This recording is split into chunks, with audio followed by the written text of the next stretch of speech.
It's been several nights that Noah's body has had a high fever, and his condition really worries us. My grief is unspeakable to see the weakness of Noah's little body, and my sadness is even greater when I remember the deafness he suffered from. One night, Noah's temperature was so high that my husband and I agreed to take turns caring for him. In the middle of the night, I woke up and saw Marty lovingly cradling Noah. He put Noah's head on his broad chest so that Noah could feel the heartbeat of his father, who loved him so much. To lull and soothe our other children, we usually use singing or toy sounds, but for Noah, we use touch. Noah looks calm when he's being hugged or holding his little fingers. A few minutes later, I woke up and stood in the doorway, watching this amazing man, the father of my children. Then I gently touched his shoulder, offering to take turns holding Noah, but he shook his head.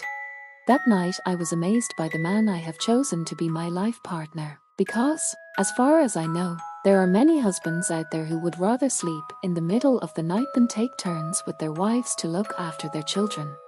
When morning came, we again took Noah to the doctor, and the doctor suggested that we take him to the hospital for further examination. At the hospital, we prayed while waiting for the results of the tests that were carried out to determine Noah's illness. We prayed in unison for Noah's healing, and at that moment we felt God's new strength flowing into our hearts. Soon the doctor called us and told us that Noah only had the flu.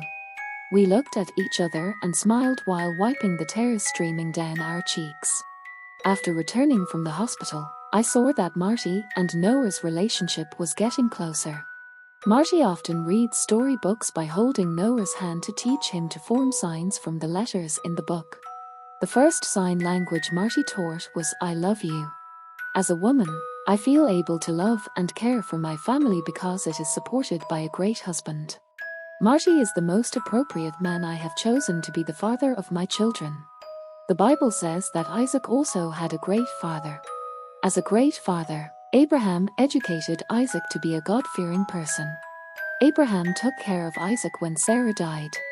Abraham's greatness as a father was perfected when he asked Eliezer to go to Mesopotamia to find a life partner for Isaac among his people. A great father is a father who is a friend to his children.